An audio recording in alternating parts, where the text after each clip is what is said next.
E aí, pessoal, conseguiram resolver a questão que eu deixei para vocês na aula passada? Bom, se vocês ainda nem tentaram, pega o link que tá aqui na descrição, resolve e vem ver se você acertou. Bora lá então fazer essa questão do Enem. Essa é uma questão sobre lançamento horizontal, que foi o tema da nossa última aula. Vamos ler o enunciado. 2 colegas estão brincando com uma mangueira, um deles posiciona a mangueira horizontalmente a 1 metro de altura do chão e observa que o jato de água atinge o solo a 3 metros de distância. Eles querem saber até que altura o jato alcançaria se a mangueira fosse posicionada verticalmente para cima, mantendo a mesma velocidade de saída da água. Aí ele fala para a gente considerar a aceleração da gravidade, 10 metros por segundo ao quadrado. Vamos lá então para a resolução dessa questão. Eu fiz uma representação então aqui das duas situações, primeiro com a mangueira na horizontal, a 1 metro de altura do solo, e com o jato que atinge 3 metros de alcance. E na segunda situação, a mangueira é virada para cima e o nosso objetivo é descobrir qual que então é a altura máxima que essa água vai atingir. A questão fala para a gente considerar que a gravidade é 10 metros por segundo ao quadrado e lembrando que a aceleração da gravidade ela aponta para baixo. Bom, outra informação importante é a seguinte. A velocidade com que a água sai da mangueira ela é a mesma nas duas situações. Eu vou chamar aqui de velocidade V0, a velocidade inicial com que a água sai da mangueira, e por consequência, eu vou ter o V0 aqui também.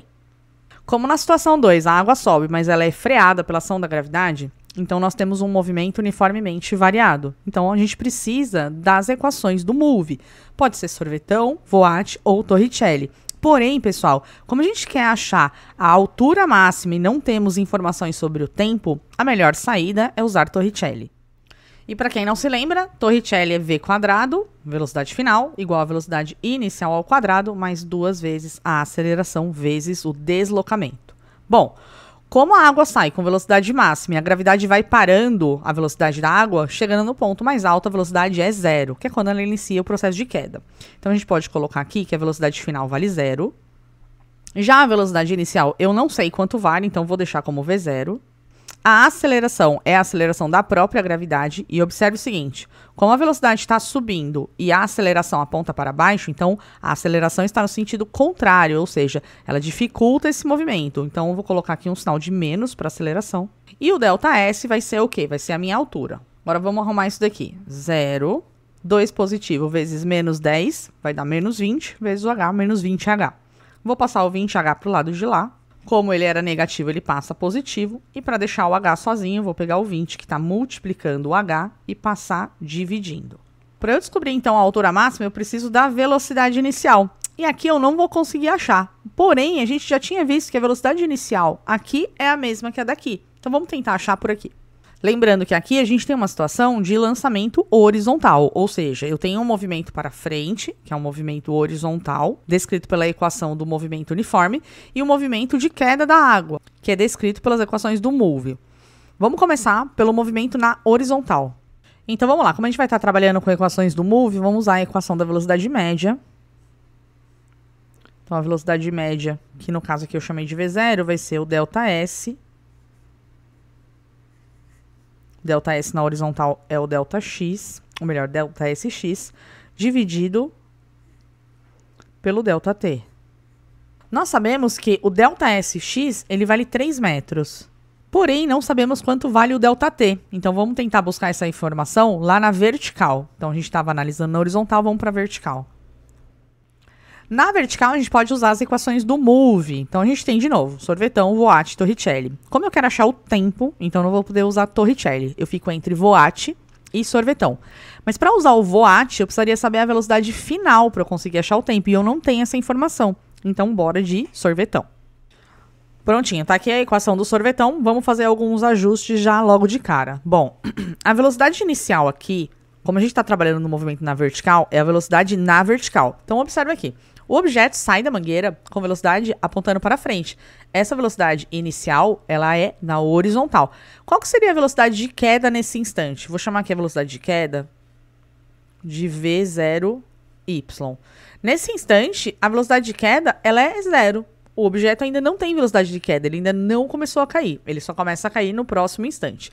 E é justamente essa velocidade aqui. Ou seja, Se a velocidade inicial, então, na componente y é 0, então eu posso cortar todo esse termo da equação. Além disso, eu posso passar o S0 para lá, como ele está somando, ele passa para o lado de lá, fica S menos S0, ou seja, posição final menos posição inicial. E isso a gente já sabe que é o deslocamento. No caso aqui, o deslocamento é o H. Então, minha equação fica assim, H vai ser igual, o que sobrou aqui? A aceleração, o tempo ao quadrado sobre 2. Quem que é a aceleração? A própria gravidade. Observe que agora a gente vai usar a aceleração da gravidade positiva. Por quê? Ela não aponta para baixo e a velocidade de queda também é para baixo. Então, ela é a favor do movimento. Sinal positivo para ela. E nosso objetivo é achar o quê? O tempo. Então, vamos isolar o tempo aqui. Bom, para deixar o tempo sozinho desse lado, eu vou pegar o 2 que está dividindo, passar ele multiplicando, e o g que está multiplicando, passar ele dividindo. Aí a equação fica assim. Então, vamos lá, ó. Quanto vale o H? O H vale 1, 1 vezes 2 é o próprio 2, e o G vale 10. Então, fica 2 sobre 10. Simplificando 2 sobre 10, a gente tem 1 sobre 5. E olha só, o t não está ao quadrado? Para achar, então, o valor de t apenas, eu preciso tirar a raiz quadrada. Então, achamos o tempo. O tempo é igual a raiz quadrada de 1 sobre 5. E a unidade de medida disso daqui está em segundos. Deixa eu colocar aqui no cantinho. Então, agora, vamos pegar esse tempo e colocar aqui para a gente terminar a nossa conta da velocidade. Então, o tempo ficou raiz de 1 sobre 5. Agora, lembra lá das aulas básicas de matemática? O que a gente faz quando a gente está dividindo por uma fração? Eu multiplico pelo inverso dessa fração. Como assim? Ó? Faz o seguinte. Copia o número que está em cima, que é o 3, não mexe nele. E agora, a fração que está aqui embaixo, você vai passar ela multiplicando, só que de ponta cabeça. Então, olha só, o raiz de 5 sobe e o raiz de 1 desce. Ah, posso dividir a raiz assim? Pode sim. Ou então, poderia também deixar numa raiz só, ia ficar raiz de 5 sobre 1. Mas eu já dividi aqui, por quê? Porque qual que é a raiz de 1? A raiz de 1 é o próprio 1, certo? Então, a velocidade fica 3 vezes raiz de 5 dividido por 1, ou seja, 3 vezes raiz de 5. E a unidade de medida é metros por segundo. Enfim, agora vamos para a parte final dessa conta. Eu quero, na verdade, descobrir a altura. A gente fez tanta conta aqui que a gente até esquece que está calculando. Então, se bateu essa dúvida na hora da prova, você está fazendo um monte de conta, volta lá no enunciado e lembra qual é a pergunta. A pergunta dessa questão é a altura máxima. E a gente estava quase terminando ela aqui quando a gente descobriu que precisava da velocidade inicial. Bom, já achamos, vamos lá. H vai ser igual à velocidade inicial, olha só. Ela é 3 raiz de 5. Cuidado que está ao quadrado. Então, bota entre parênteses 3 raiz de 5. Porque toda essa velocidade está ao quadrado. E tudo isso é dividido por 20. Vamos lá agora para a parte final.